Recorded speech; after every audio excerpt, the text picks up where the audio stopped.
Hi hello అండి, అందరు ఎలా ఉన్నారు? Welcome back to my YouTube channel BSR blogs. నేను ఈరోజు బ్రెడ్కి బదులుగా Britannia రస్కులతో double ka meetha స్వీట్ను prepare చేస్తున్నాను. ఇందుకోసం ఒక కడాయి తీసుకొని అందులో 2 స్పూన్ల నెయ్యి వేసుకొని ముందుగానే కట్ చేసి పెట్టుకున్నటువంటి జీడిపప్పు బాదంలు ఈ నెయ్యిలో వేయించుకోవాలి. ఇక్కడ నేను వాడినటువంటి నెయ్యి అనేది ఇంట్లోనే తయారు చేసినటువంటిది. ఒకవేళ ఎవరైనా చూడకపోతే మన యూట్యూబ్ ఛానల్లో వీడియో ఉంది, చూసేయండి. ఈ విధంగా ఫ్రై అయిన తర్వాత ఒక ప్లేట్లో తీసి పక్కన పెట్టేసుకుందాం. వీటితో పాటు కిస్మిస్లను కూడా నెయ్యిలో వేయించుకొని పక్కన పెట్టేసుకుందాం. ఇప్పుడు ఇంకొంచెం నెయ్యిని యాడ్ చేసుకొని బ్రిటానియా రస్కులను కూడా 2 వైపులా ఫ్రై అయ్యే విధంగా ఫ్రై చేసుకోవాలి. కలర్ చేంజ్ వచ్చేంత వరకు కూడా ఫ్రై చేసుకోవాలి.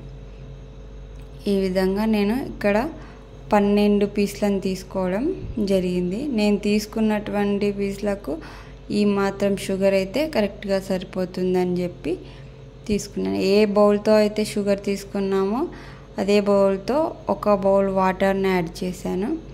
ఈ విధంగా షుగర్ మొత్తం కలిసేంత వరకు కూడా కలుపుతూ ఉండాలి.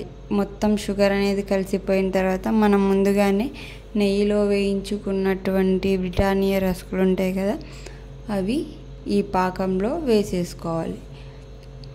ఇవి కొంచెం క్రిస్పీగా గట్టిగా ఉంటాయి కాబట్టి వాటిని నేను కొంచెం చిన్న చిన్న పీసులుగా చేస్తున్నాను. ఎందుకంటే మొత్తం కూడా పాకాన్ని పీల్చేసుకుంటాయి కాబట్టి. ఈ విధంగా మొత్తాన్ని కలిపేసి ఒక 2 నిమిషాలు అలానే మూత పెట్టి మగ్గనిచ్చేద్దాం. ఇప్పుడు మనం ఏ బౌల్తో అయితే షుగర్ తీసుకున్నామో అదే బౌల్తో పాలను కూడా యాడ్ చేసుకుందాం. మొత్తం అంతటా కలిసే విధంగా కలుపుకొని ఒక 2 నిమిషాలు మూత పెట్టి ఉడికించేసుకుందాం.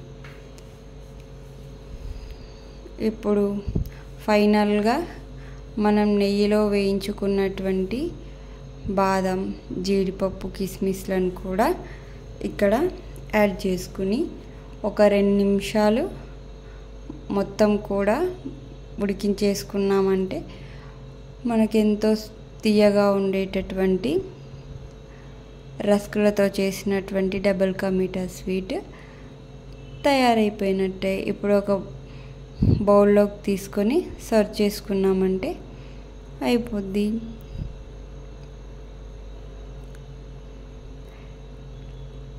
బ్రెడ్తో కంటే కూడా రస్కుతో చేసుకునే స్వీట్ చాలా బాగుంటుంది.